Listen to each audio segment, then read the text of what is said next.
Sir आप राष्ट्रवादी कांग्रेस में थे, शिवसेना में शामिल हो गए। आसिफ साहब भी कांग्रेस में थे, वो इस्तीफा दे दिए। अभी क्या उनके लिए कुछ नहीं? आसिफ भाई एक अच्छा कार्यकर्ता है, एक अच्छा नेता। उनके वालिद साहब जो है वो उन्होंने और मैंने काफ़ी दिन तक रशीद भाई ने हमने एक साथ काम किया है। मेरी एक ही गुजारिश रहेगी कि इस्तीफा ये अंतिम सत्य नहीं होता है, ये सही नहीं है। उन्होंने इस्तीफा भी वापस देना चाहिए और अच्छी तरह से काम करना चाहिए। एक अच्छा सोशल वर्कर, एक अच्छा समाज सेवक, एक अच्छा समाज का नुमाइंदा नेता, इस नाते से आसिफ भाई का काम बहुत अच्छा है।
कई महीनों से इस बात की मालेगांव शहर के अंदर गूंज सुनाई दे रही थी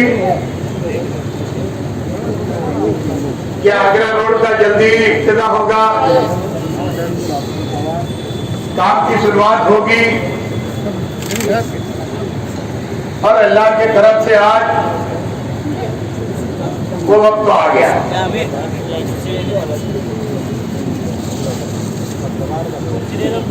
आज उसका इब्तिदा की बुनियाद मराठी के अंदर बोला जाता है भूमि पूजन होने जा रहा है। दोस्तों साथियों,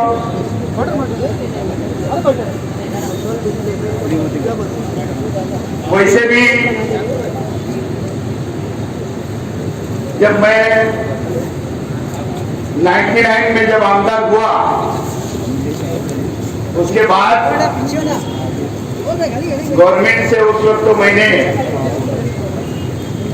7 करोड़ रुपया मंजूर करवाया था और गिरना पुल से लेकर दरेगांव तक आज जो डिवाइडर वगैरह बने हुए शहर के अंदर, उस वक्त तो एक मरतबा आदमी से रोड हुआ था और रोड की रुंदी भी बढ़ाई गई। कुछ जगह जो कैनल वगैरह जहां थे वहां पे छोटी बोरी भरी हुई थी, उसको बड़ा किया गया था। उसी दौरान ये जो डिवाइडर के साथ साथ जो पोल लगे हुए हैं, लाइटिंग लगी हुई है, ये उस वक्त तो उसका काम हुआ था। एक टाइम और 2012 में आगरा रोड का काम एक साकर ग्लोबल को दिया गया था। टोल टैक्स वसूल करके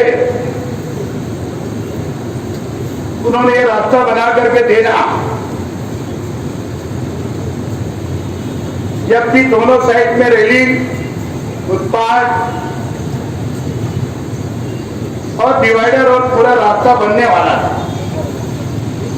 लेकिन क्योंकि इस शहर के अंदर कुछ राजकीय पार्टी के लोग ऐसे हैं कि अगर कुछ काम अच्छा होता है तो उसके अंदर रोड़ा डालना काम कैसे कम बंद पड़ जाए, ठेकेदार कैसे मालेगांव महापालिका की तरफ से आगरा रोड का इब्तिदा होने जा रहा है, भूमि पूजन हो रहा है।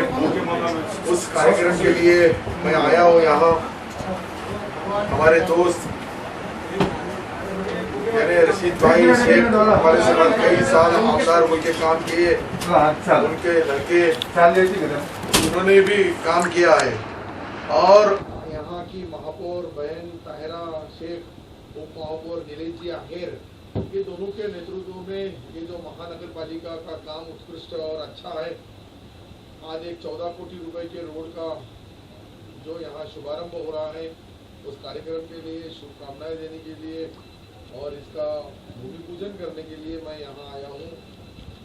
मालेगांव के सभी रहवासियों से, यहाँ के अवाम से मेरी दरख्वास्त रहेगी कि इस वक्त जो कोरोना की महामारी है, उस संकट में ऐसे समय में सबों ने सरकार के नियमों का पालन करना चाहिए, ताकि पहले एक बार जो महापालिका क्षेत्र में विशेषतः यहाँ की जो तुम्हारे मालेगांव शहर में जो कोरोना का संकट आया था, वो फिर से ना आए।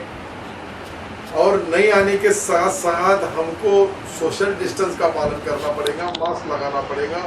प्रोग्रामों को आज यहाँ छोटा एक कार्यक्रम रखा गया था, उस कार्यक्रम के लिए मैंने यहाँ से उनको सब लोगों को गुजारिश किया है कि कोरोना का ये जो संकट है, इसमें हम सब लोगों ने सरकार के आदेश का पालन करना चाहिए, ताकि सरकार और जनता के बीच जो समन्वय है वो साधने का काम महापालिका के अधिकारी, कर्मचारी और सभी सरकार के अधिकारी करेंगे।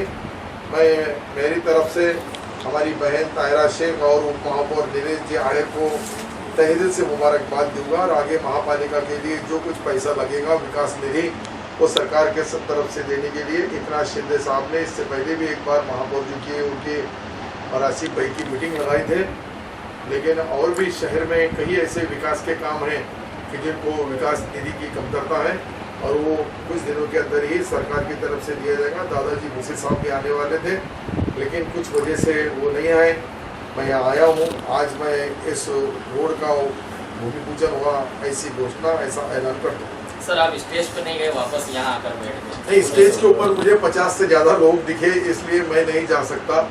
सरकार ने, हमारे सम्मानीय मुख्यमंत्री जी ने आदेश दिया है कि जहाँ भी 50 से ज़्यादा लोग होंगे वहाँ नहीं जाना चाहिए। थोड़े लोग ये कॉर्नर के ऊपर ज़्यादा दिखे, इसलिए मैं स्टेज पे नहीं गया। लेकिन मैं भूमि पूजन इस महापालिका क्षेत्र में जो विकास का निधि लाया गया है, उसको मेरी सम्मति है। मैं खुद अपने हाथों से वहाँ कुदाली मार के और फिर मेरे औरंगाबाद की तरफ जाऊँगा। सर, आप राष्ट्रवादी अभी कांग्रेस में थे, शिवसेना में शामिल हो गए। आसिफ साहब भी कांग्रेस में थे, वो इस्तीफा दे दिए। अभी क्या उनके लिए कुछ? नहीं, आसिफ भाई एक अच्छा कार्यकर्ता है, एक अच्छा नेता। उनके वालिद साहब जो है वो, उन्होंने और मैंने काफ़ी दिन तक रशीद भाई ने हमने एक साथ काम किया है। मेरी एक ही गुजारिश रहेगी कि इस्तीफा ये अंतिम सत्य नहीं होता है, ये सही नहीं है। उन्होंने इस्तीफा भी वापस देना चाहिए और अच्छी तरह से काम करना चाहिए। एक अच्छा सोशल वर्कर, एक अच्छा समाज सेवक, एक अच्छा समाज का नुमाइंदा नेता, इस नाते से आसिफ भाई का काम बहुत अच्छा है। सर, वाजे का बहुत ज़्यादा ये चल रहा, राणे साहब अलग अलग इल्ज़ाम आप लोगों पे लगा रहे, यहाँ तक कि खंडनी, ये वो ऐसे ऐसे लफ्ज़ों का इस्तेमाल हो रहा है, तो आप क्या कहेंगे? नहीं, वाजे का जो केस है, अभी सरकार की 2 अलग अलग एजेंसियाँ उनकी चौकसी कर रही है, और जब 2 एजेंसियां चौकसी करती है तो उसके अंदर जब तक का अंतिम अहवाल, अंतिम उसका जो चौकसी रिपोर्ट नहीं आता, तब तक उनके ऊपर जो भी कार्रवाई होगी वो उचित कार्रवाई सरकार की तरफ से की जाएगी। लेकिन अभी दोनों जो एजेंसियां हैं, वो दोनों एजेंसियां जिस तरह से उन्होंने कल से आज तक जो जैसी पूछताछ उनसे हो रही है, वो सारी मालूमात उनको देने की कोशिश कर रहे हैं। और जो कुछ सत्य होगा, मुझे लगता है कि हम सम्मानीय मुख्यमंत्री महोदय इस राज्य के अंदर एक पारदर्शक सरकार चला रहे हैं, और जो भी जहां भी एजेंसी जिस तरह से वहां से उनकी चौकसी करने के बाद में रिपोर्ट सरकार को देंगे, सरकार उस हिसाब से उनके ऊपर कार्रवाई करेगी। सर अलग अलग इल्जाम जो लग रहे हैं सर, कभी वो राठौड़ के इससे, कभी इन पे जो इल्जाम लगाए जा रहे हैं आपके ही मंत्रियों पे लगाए जा रहे हैं, तो क्या ये जबरदस्ती की जा रही है या बदनाम करने की कोई है? देखो, विरोधी पक्ष का काम है विरोध को विरोध करना, सत्यता तपासना सरकार का काम है, सरकार की एजेंसियों का काम है, आरोप लगाना ये विरोधी पक्ष का काम है। और विरोधी पक्ष इस वक्त जो नौटंकी और राजकारण के जो पहलू अपना रहा है वो राजकारण के लिए सही नहीं है। राजकारण में सत्यता अगर हुई तो उसके ऊपर कार्रवाई सरकार जरूर करेगा। और मैं सरकार का मंत्री इस नाते से सम्माननीय मुख्यमंत्री जी ने महाराष्ट्र के अंदर आपने देखा कोरोना का संकट होगा या साल भर से सरकार जो संकट में चल रहा है, केंद्र सरकार जो केंद्र हक का पैसा है हमारा जीएसटी का वस्तु कर वो भी नहीं देता है। 38,000 करोड़ रुपए केंद्र सरकार के पास हमारे बाकी है। सही मायनों में विरोधी पक्ष का वहाँ भारतीय जनता पार्टी का दिल्ली में सम्मानीय पंतप्रधान महोदय उनके पास जाके और अपना जो हक का निधि है, विशेष निधि तो देते ही नहीं, लेकिन जो हमारे हक का निधि है वो भी नहीं देते।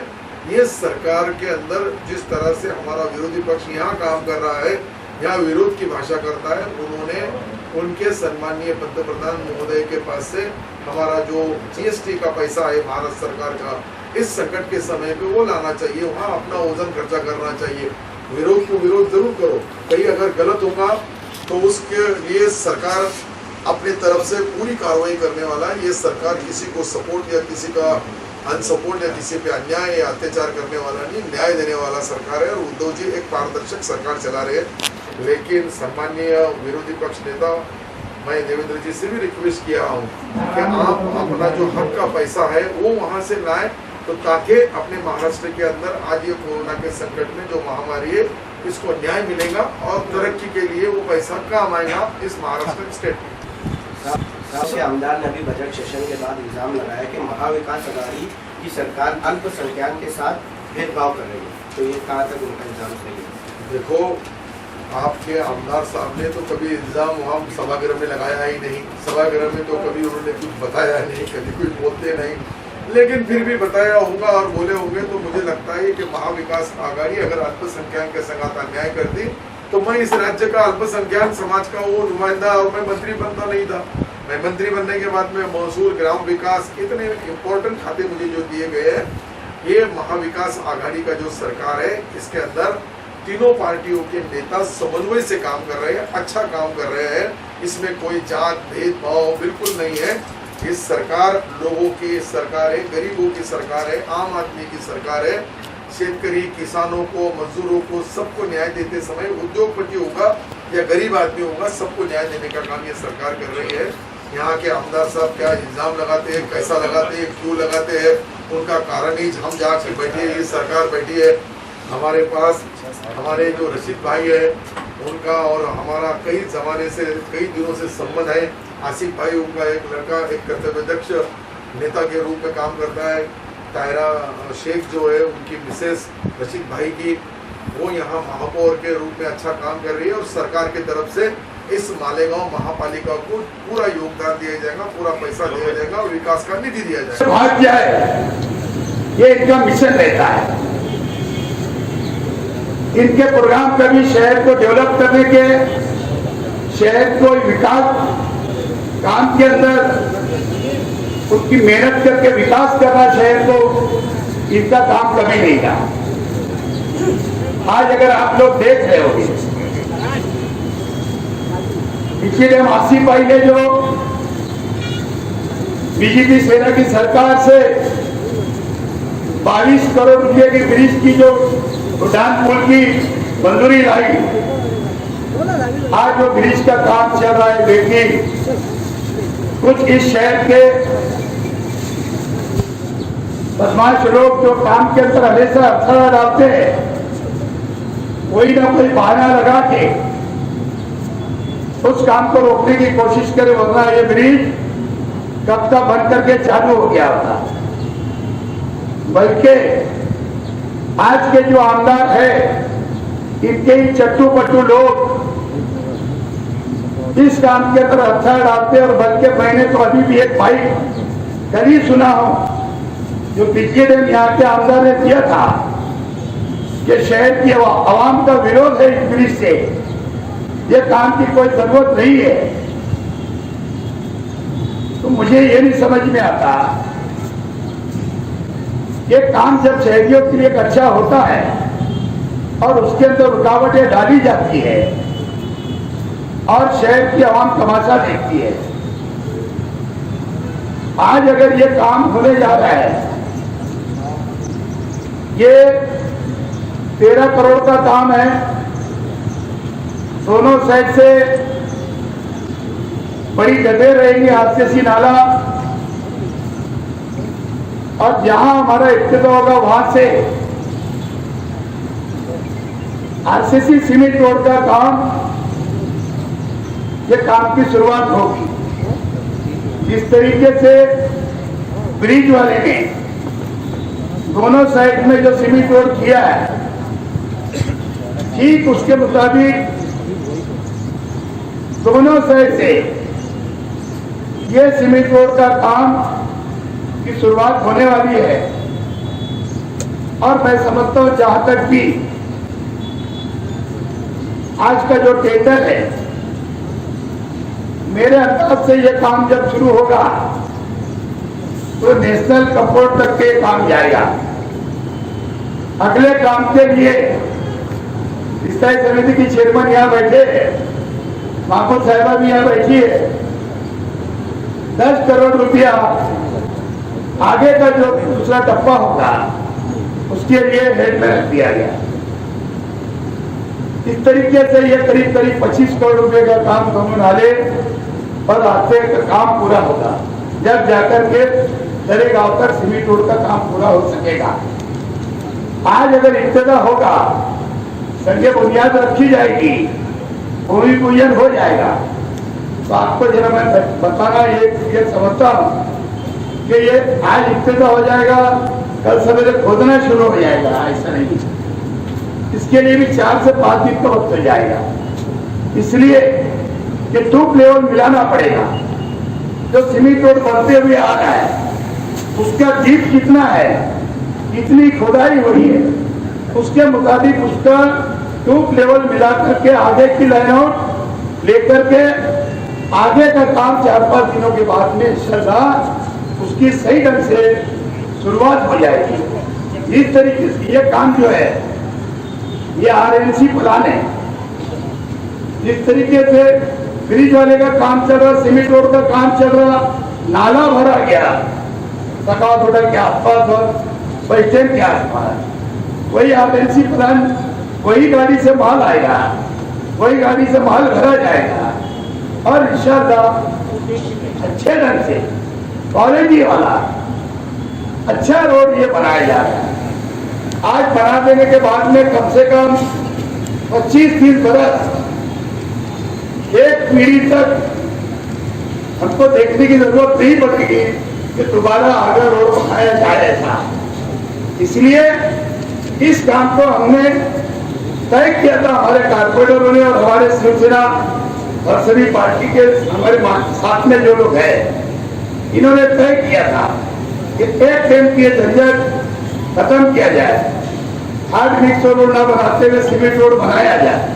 और इसलिए आज उसका एस्टिमेट इस ढंग से बनाया गया ताकि 25 साल तक 30 साल तक ये रोड टिक सके, दोबारा बनाने की जरूरत ना पड़े। वरना दूसरी बात यह है कि मैं यहाँ के रास्ते के आजू बाजू से जितने भी दुकान वाले हैं, कारोबार करने वाले, उनसे भी गुजारिश करूंगा कि ये अपना अतिक्रमण अपने हाथों से हटवा ले ताकि काम करने के अंदर कोई दिक्कत ना आए, वरना फिर आप लोगों को तकलीफ होगी अगर कारपोरेशन अतिक्रमण अगर निकालेगी। दोस्तों, कानून जरूरतबंदी है हर काम के लिए। हमने तो यहाँ पब्लिक बुलाई भी नहीं, आप लोगों को बुलाया नहीं हमने, ठीक तो व्हाट्सएप के जरिए किसी ने लिख दिया होगा चलो चलो आप लोग आ गए, लेकिन आयोजक जो है कारपोरेशन के लोग किसी को नहीं बुलाया। माकूर ने किसी को नहीं बुलाया, ठेकेदार ने किसी को नहीं बुलाया। ये अलग बात है, आपकी मोहब्बत है, आपकी चाहत है कि शहर के अंदर काम अच्छा हो रहा है तो जाकर के वहां पे उस काम के लिए शरीक होना चाहिए, आपको गाड़ियां लानी चाहिए, वरना बंदी है। फिर भी आप लोग आए तो हमने मास्क का इंतजाम किया, हमने डिस्टेंस से बैठने के लिए बोला गया। हमारे अलाउंसर यहाँ पे अलाउंसिंग कर रहे थे, अरे आते ही साथ उनको बोला कि आप मास्क लगाओ। और वैसे भी बीमारी बढ़ रही है,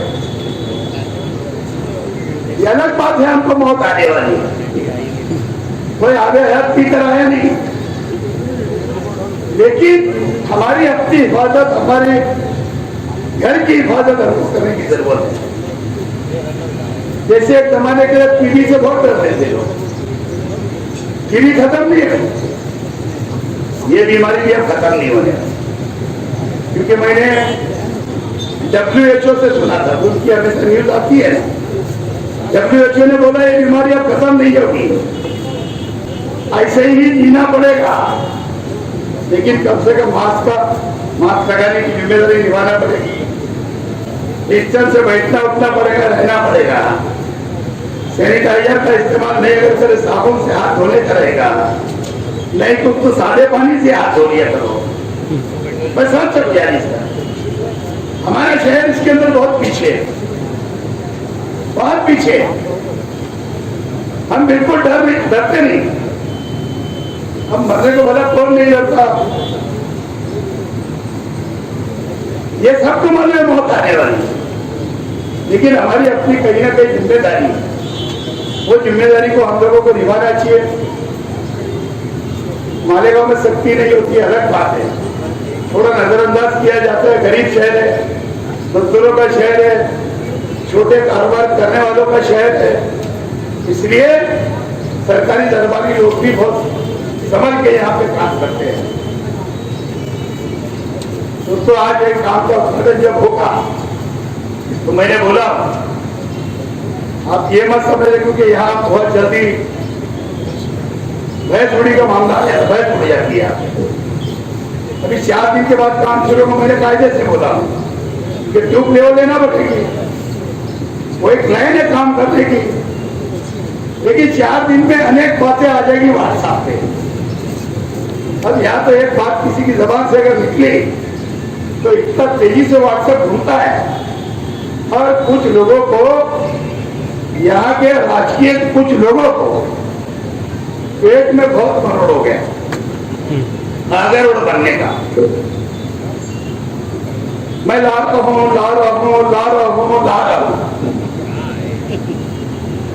है ना,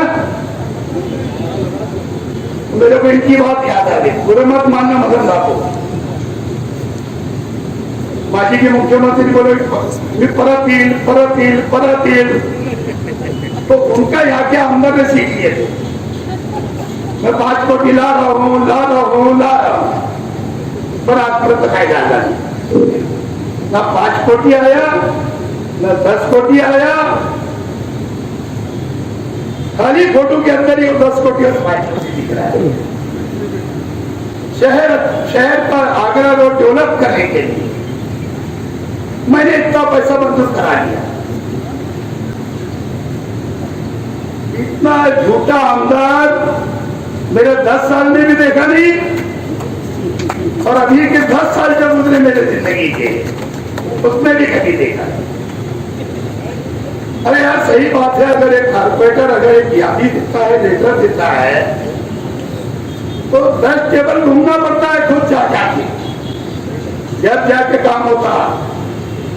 खाली मंत्री ने इंडॉक्स मार दिया, फोटो खिंचा लिया, पैसा रिलीज हो गया, ऐसा रहता क्या? बताओ, जब मैं पीछे जब महापौर बना तो जब मुझे मालूम पड़ा कि जाफरनगर के हॉस्पिटल का पैसा मंजूर है, लाने वाला कोई नहीं, मालूम होता है ना। फिर मैंने उसका फॉलो किया, आरोग्य भवन में गया, वहां व्यास साहब उनसे मिला, हमारे पीए को कई मरतबा भेजा, हमारे बच्चाओं साहब कई मरतबा गए, जब जाकर के वो 4 कोटी पैसा आया, रिलीज हुआ, प्लान आया, टेंडर हुआ, उसका संगे बुनियाद रखा गया, आज हॉस्पिटल बन गया। ईद के बाद इंशाअल्लाह उस हॉस्पिटल का काम था, जो हॉस्पिटल का काम पूरा होने जा रहा है, ईद के बाद उसका भी हम उद्घाटन करेंगे। 30 बेड का हॉस्पिटल, एक 30 बेड का हॉस्पिटल का भी टेंडर हो गया दयाना सिवार में। तो 4 कोटी 15 लाख रुपए का काम है। तो काम करने के लिए जो है ना फॉलोअप लेना पड़ता, टेबल टू टेबल घूमना पड़ता, दौड़ना पड़ता, मंत्रालय की 35 से उतरना चढ़ना पड़ता, जब जाकर के काम आगे आए। अब बताओ, अधिवेशन चल रहा था, बजट सेशन था, अब हाउस के अंदर खाली लाइन ऑर्डर के बारे में बोलना चाहिए क्या? नहीं, लाइन ऑर्डर भी एक समस्या है, लेकिन साथ साथ में बजट सेशन था, आमदर की जवाबदारी थी। जब महाराष्ट्र में कोविड का फिर से दौर तेजी शुरू हो गया,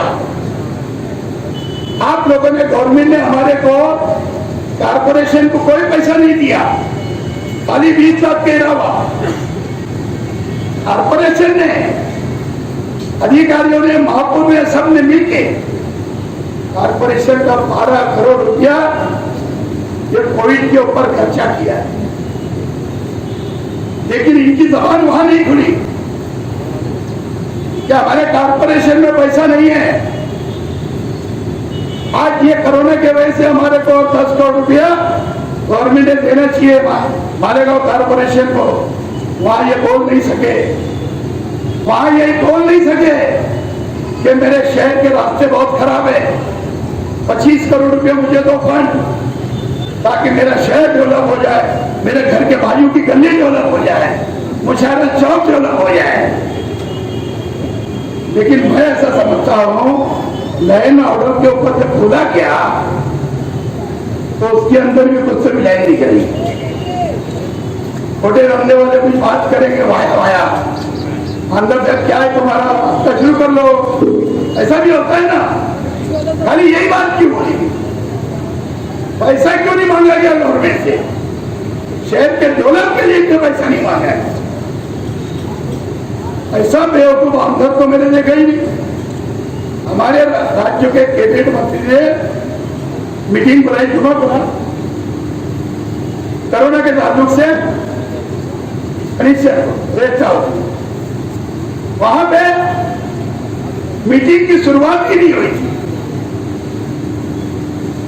कि भाई मंत्री साहब ने पूछा होगा अपनी क्या तैयारी है, कैसे संभालेंगे, तो हमारे को बैठ कर बैठे थे, इन्होंने बोल दिए कि भाई हमारे पास पैसा नहीं है, गवर्नमेंट ने खाली हमको 20 लाख रुपए दिए कलेक्टर ने, हम कैसे करेंगे? तो ये 30 मार खा, आमदार साहब उठ के खड़े हो गए, बोले आप लोग को दूसरे काम करने के लिए पैसा है और लोग परेशानी के आलम में है कोविड के, तो उसके लिए आपके पास पैसा नहीं है। अरे भैया 12 करोड़ खर्चा करेंगे यही कारपोरेशन में, अगर इतनी जरूरत थी तो गवर्नमेंट से, कलेक्टर से बोल के पैसा दिलाता। क्या हमारे मंत्री बैठे थे, संजीदगी से बैठता, हमारे दादा मुझे साहब को बोलता यार आप कोशिश करिए, आप पैसा लाइए, सब क्या कारपोरेशन पे करेंगे क्या?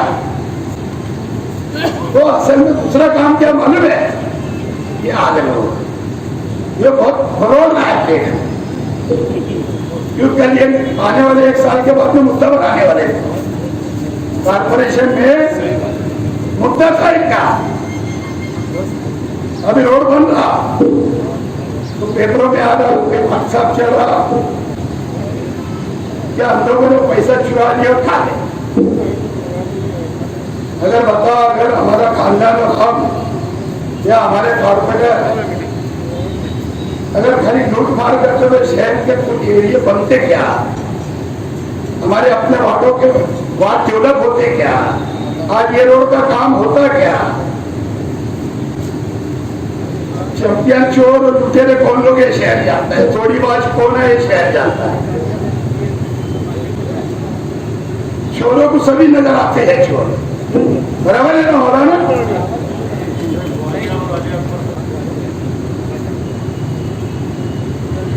वाडिया रवि अकबर का हमारे डेप्यूटी महापौर बोल रहे हैं, प्रशासकीय मंत्री बाकी है, प्रोसेस में है, लेकिन आयुक्त तो कान पकड़ो, कान ठीक नहीं रहे आप लोग। भगोड़ा आयुक्त होगा, इतना भगोड़ा आयुक्त को मैंने देखा है। मैं राष्ट्रीय जिंदगी के अंदर ऐसा आयुक्त तो मैंने देखा नहीं। अजीब बात है, कुर्सी पे टिकता ही नहीं, पैसा काटता है। क्या करता? लोगों को काटे चुपते कुर्सी पे, इसको पैसा चुपता है। चला बिजनेस करा, चला मैंने कामाचा विषय नका मला, बिजनेस करा, बिजनेस याच्यात 2 कोटी तुमचे 2 कोटी मागे, 1 कोटी तुमचे 1 कोटी मागे. म्हटलं का कसं कशासाठी तू तिकडे राहत नाही? कामासाठी जातो, दिल्लीहून जाऊन मी काम करून आणतो. कसला? त्यांच्या स्वतःचा, मालेगावसाठी नाही आणला. बहुत आमचा आदमी आहे. डेप्युटी महापौर साहेब बदली करायला होती, त्यांनी महापौर साहेबाला ठरवलं सत्ता पुढे चालत नाही, सांगतो ना क्यों लगती है? बताओ, इतना बदमाश आदमी बैठा, अंदर की जवाबदारी नहीं है क्या? खाली कांग्रेस के नहीं, सेना, कांग्रेस, बीजेपी, जनता दल सब मेंबर परेशान मार्च में. कई लोग के वर्क ऑर्डर बाकी है, और मैं जल्दी 2-4 दिनों में, तुमने पीछे सुने तो इसको ठहराव लाने वाला था, अब इसके ऊपर लाने वाला. आगे सब लेके बैठा था, सब तैयारी है. अब अपोजिशन को देखना मतदान करते या नहीं था. मेरी लड़ाई छिड़ गई, पहले भी छिड़ गई, लेकिन दादा भाऊ ने मुझे समझाया था, अपना गावात थोडा मोठा पद आहे, जर तुम्ही असं जर ठराव करून टाकता, माझी बदनामी होईल, तो बराबर है. मेरा मंत्री है ना, मेरी सरकार का मंत्री है, तो मैंने उसकी बात को माना, लेकिन उसकी बदली नहीं हो पाई. लेकिन फिर उसके लक्षण वही शुरू हो गए. 8 महीने के अंदर आज इतनी खराब पोजीशन है, शहर में रोज पेशेंट बढ़ रहे हैं, और ये भगोड़ा या टीके दे रहा. छुट्टी जो डाल के गया, उसने बोला मैंने कोविड के मामला सब जिम्मेदारी निभा दिया हूं, फिर जा रहा हूं. अच्छी बात की जाओ मुंबई बैठो. मेरी सरकार होती ना, मेरी जब मैं था, रास्ते में आते क्या बात है?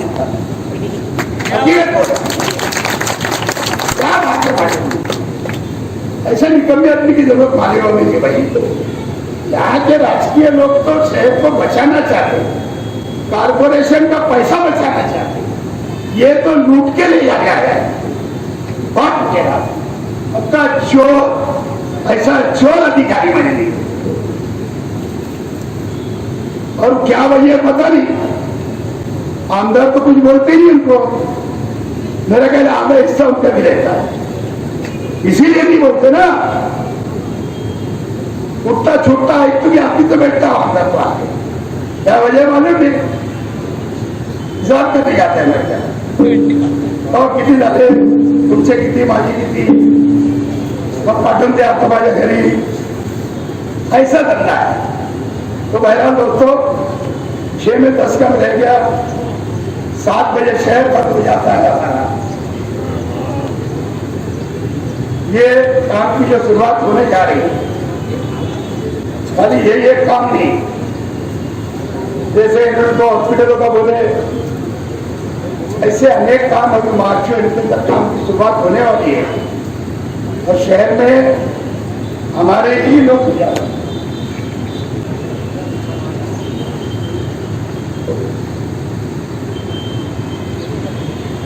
मार्च में तक शहर भर में ऐसे बहुत सारे विकास काम ये शहर में होने वाले हैं और इंशाल्लाह आप लोग जानते हैं कि काम करना, हम 25 साल से सेना के लोग और कांग्रेस के लोग म्यूनिसिपलिटी और कारपोरेशन के अंदर जिम्मेदारी निभा रहे हैं और हमेशा हमारा डेवलप करने का काम रहता है। जो हमारा बचा हुआ 1 साल है इस मेजॉरिटी का, इंशाल्लाह साल भर के अंदर भी अच्छे ढंग से शहर के अंदर हम डेवलप करेंगे और डेवलप करेंगे, ऐसा आप लोग को मैं यकीन दिलाता हूँ।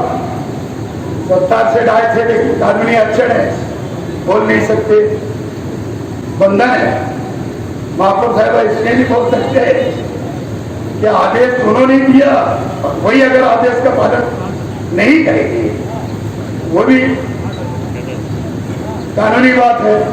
आयुक्त साहब भी नहीं बोल सकते, इनको तो मालूम नहीं था बेचारों को कि इतना बड़ा प्रोग्राम हो जाएगा। वो आयुक्त वगैरह उपायुक्त वगैरह अधिकारी सोचते तो खाली बुला लेने, उनको मालूम था। मैं इसीलिए बोला, हमने बुलाया नहीं, आप लोग खुद याद, ठीक है, ये तो कोई बुरी बात नहीं। आप लोगों की चाहत है, आप लोग चाहते हैं कि शहर में कामकाज हो। बहरहाल मैं चाहूंगा कि हमारे डेप्यूटी महापौर की, हमारे चेयरमैन साहब का, महापौर साहिबा का, उपायुक्त का और चौकसी सेठ का है जो ठेकेदार है, जो चौकसी सेठ की तो उनके भाई आए हुए धारीवाल से, वो आ जाए। मैं चाहता हूं कि उनका भी यह सत्कार हो जाए ताकि काम वो अच्छे ढंग से करे और जल्दी करे। शुरू हुआ काम उनके टाइम में खत्म हुआ और पानी मालेगांव शहर में आया। ये बहुत बड़ा काम है। मालेगांव शहर की आवाम को ये बात समझना चाहिए कि रोड गटर बिल्कुल बनती और टूटते रहती। मकरे तौर शहर की आवाम को ये बात समझना चाहिए कि शेख रशीद साहब की जो सोच है वो दूर की है।